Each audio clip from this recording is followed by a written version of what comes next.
The year was 1861. A Union general sat alone in his tent, contemplating suicide. His own newspapers had declared him insane. His military career was in ruins.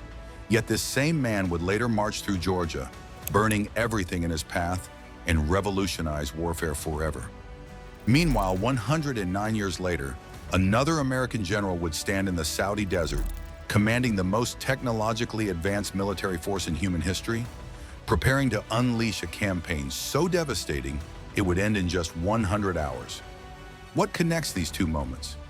What transforms a broken man into a military genius? And why do the strategies of a Civil War general who never saw a tank still influence how we fight wars today? This is the story of two American military icons separated by more than a century, yet united by something far more powerful than time. William Tecumseh Sherman and Norman Schwarzkopf Jr. Both men faced career-ending disasters that should have destroyed them. Both recovered to achieve victories that changed the course of history, and both developed revolutionary approaches to warfare that continue to shape military strategy today. But here's what makes their story truly extraordinary: the psychological journey from breakdown to breakthrough, and how their darkest moments became the foundation for their greatest triumphs. Let's start with Sherman's collapse. Picture this: November 1861, Kentucky. The man who would become one of America's most feared generals was having a complete nervous breakdown. He was seeing Confederate armies everywhere, demanding impossible numbers of reinforcements and exhibiting such erratic behavior that journalists declared him mentally unfit for command. The Cincinnati commercial wrote that Sherman was stark mad, and the humiliation was so complete that he was relieved of duty and sent home. His wife watched him sink into such deep melancholy that Sherman himself later admitted he considered taking his own life. This wasn't just career damage. This was public humiliation on a national scale. Sherman had graduated 6th in his West Point class, but now he was the laughingstock of the Union Army. The man who had shown such promise was broken, defeated not by Confederate bullets, but by his own mind. Yet within this breakdown lay the seeds of revolutionary thinking. Sherman's apparent paranoia about Confederate numbers and his obsession with supply lines weren't signs of madness. They were early glimpses of a strategic mind that understood warfare differently than his contemporaries. Fast forward to 1970, Vietnam. Lieutenant Colonel Norman Schwarzkopf was leading his battalion through a minefield when disaster struck. On February 17th, 2 of his soldiers were killed by friendly fire from American artillery that Schwarzkopf himself had called in. The parents of one dead soldier blamed him directly for their son's death. 3 months later, on May 28th, while helping his troops escape another minefield, an explosion killed 3 more soldiers and wounded his artillery officer. Schwarzkopf carried the weight of these deaths for the rest of his career. But like Sherman's breakdown, these traumatic experiences would forge a leadership philosophy that would later save thousands of lives. Both men faced the ultimate test of military leadership, taking responsibility for decisions that cost lives. Both were haunted by these experiences, and both transformed their trauma into tactical innovation. Sherman's recovery came through an unlikely partnership. Ulysses S. Grant, recognizing something others missed, gave Sherman a division command despite his damaged reputation. Their relationship began at the Battle of Shiloh, where Sherman, wounded and with 2 horses shot from under him, proved his worth in the crucible of combat. Grant saw past the breakdown to the brilliant strategic mind beneath. But here's where Sherman's story becomes truly revolutionary. His psychological crisis had taught him something profound about the nature of warfare. Traditional military thinking focused on defeating enemy armies through direct confrontation. Sherman understood something different. You could defeat an enemy by destroying their will to fight. His march to the sea through Georgia wasn't just military strategy. It was psychological warfare on an unprecedented scale. From November 15th to December 21st, 1864, Sherman's 60,000 men carved a path of destruction 60 miles wide and 300 miles long through the heart of the Confederacy. They destroyed railroads using a technique that became known as Sherman's neckties, heating the rails until they were malleable, then twisting them around trees to make them impossible to reuse. They burned buildings, destroyed crops, and lived off the land while completely cut off from their own supply lines. This was revolutionary for its time. Armies didn't operate without supply lines. Generals didn't deliberately target civilian infrastructure. But Sherman understood that modern warfare required breaking not just enemy armies, but enemy morale. Confederate soldiers began deserting en masse to protect their homes. The psychological impact was devastating and decisive. Now let's shift to Schwarzkopf's transformation. His Vietnam experiences taught him that American casualties were politically unacceptable and morally devastating. When he was given command of Operation Desert Storm in 1991, he applied lessons learned from both his own trauma and Sherman's historical example.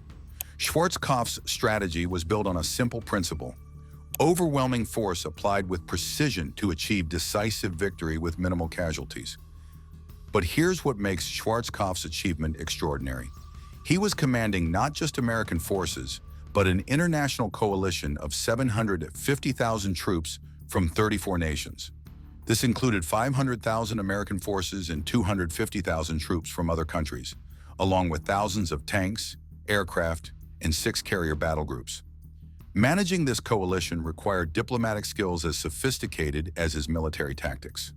Schwarzkopf's plan was Sherman's total war concept updated for the technological age.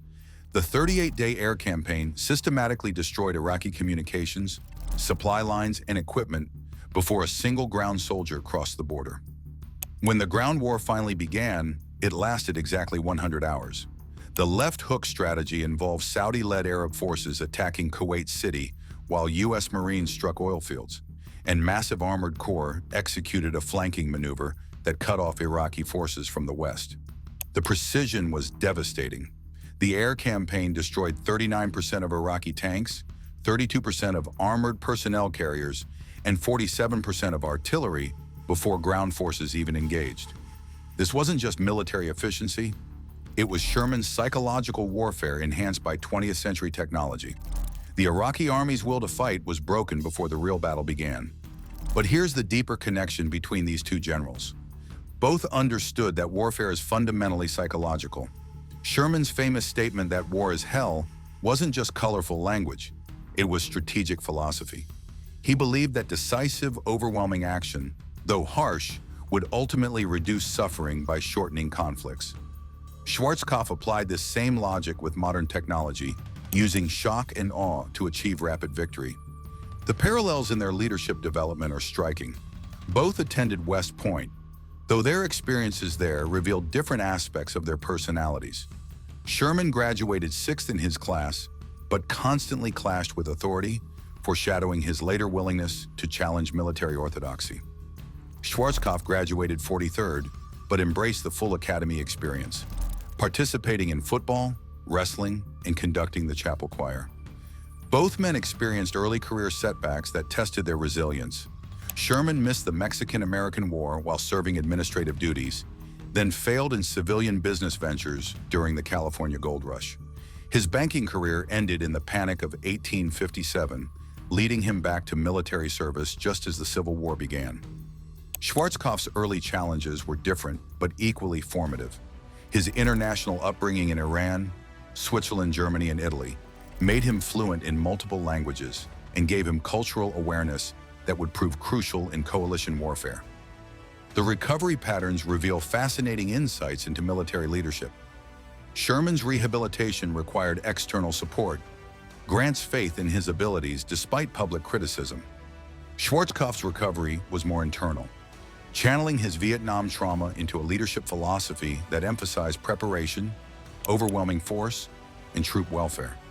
Both approaches worked because both men possessed the fundamental strategic intelligence necessary for high command. Their tactical innovations reflected the technologies of their respective eras, but the underlying principles remained constant. Sherman pioneered the systematic destruction of infrastructure, understanding that modern war required targeting an enemy's economic and industrial base. His Sherman's neckties weren't just tactical innovations, they were strategic weapons that recognized the importance of railroads to Confederate logistics. Schwarzkopf operated at the cutting edge of late 20th century military technology, integrating precision-guided munitions, stealth aircraft, satellite communications, and advanced intelligence systems. His success demonstrated how technological superiority could dramatically reduce the time and casualties required to achieve strategic objectives. Yet the fundamental principle, overwhelming force applied decisively, echoed Sherman's approach. The leadership styles of both generals revealed complex personalities shaped by their experiences. Sherman developed a reputation for aggressive, unconventional thinking that often put him at odds with military orthodoxy.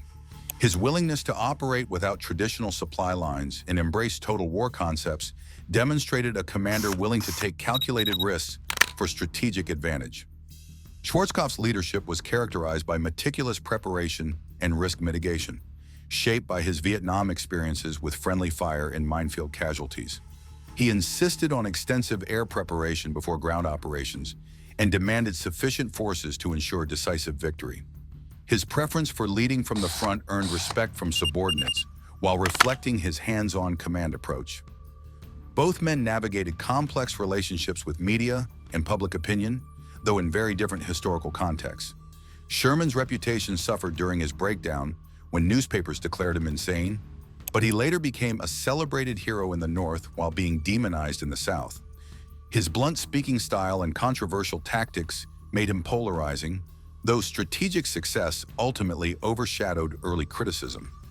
Schwarzkopf became a media phenomenon during the Gulf War, conducting frequent press conferences that made him a household name. His nickname Stormin' Norman captured public imagination and reflected his dynamic personality. Unlike Sherman's often strained relationship with journalists, Schwarzkopf demonstrated remarkable skill in using media coverage to maintain public support for military operations. The legacy of both generals extends far beyond their individual victories. Sherman's total war concept became a template for 20th century warfare, with military historians noting that his strategy foreshadowed Allied bombing campaigns in World War II. The systematic destruction of civilian infrastructure and psychological targeting of enemy populations became standard elements of modern warfare. Schwarzkopf's demonstration of overwhelming technological superiority and rapid decisive action became known as the shock and awe doctrine, which drew direct inspiration from Sherman's psychological warfare tactics. The Gulf War model of extensive air preparation, followed by rapid ground operations, became the template for subsequent American military interventions. But perhaps most significantly, both generals understood that successful military strategy required more than tactical excellence. It demanded an understanding of psychology, politics, and the broader strategic context in which military force operates. Sherman's recognition that breaking Confederate morale was as important as defeating Confederate armies anticipated modern concepts of strategic warfare. Schwarzkopf's management of international coalitions and media relations demonstrated the complex political dimensions of contemporary military command. The transformation of both men from their lowest points to their greatest triumphs reveals something profound about leadership under pressure. Sherman's suicidal depression became the foundation for revolutionary strategic thinking. Schwarzkopf's trauma over lost soldiers became the basis for a leadership philosophy that saved thousands of lives. Both men proved that apparent weakness, when properly channeled, can become extraordinary strength. Their stories remind us that military genius isn't born. It's forged in the crucible of failure, trauma, and recovery. The general who contemplated suicide in a Kentucky tent became the man who marched to the sea and changed warfare forever. The colonel haunted by friendly fire casualties became the commander who achieved one of the most decisive victories in military history. Both journeys prove that our greatest defeats often contain the seeds of our greatest triumphs. The connection between Sherman and Schwarzkopf isn't just historical coincidence. It's a testament to the enduring principles of military leadership and strategic innovation. Separated by more than a century, united by their understanding that warfare is ultimately about breaking the enemy's will to fight, both men transformed personal crisis into strategic revolution. Their legacies continue to influence military thinking today, providing lessons about leadership, innovation, and the relationship between individual resilience and historical achievement. In the end, both Sherman and Schwarzkopf proved that the most powerful weapon in warfare isn't technology or numbers. It's the human capacity to transform suffering into wisdom, failure into innovation, and personal crisis into strategic breakthrough. Their stories remind us that true leadership emerges not from perfection, but from the courage to rise from our deepest failures and use those experiences to achieve something greater than ourselves.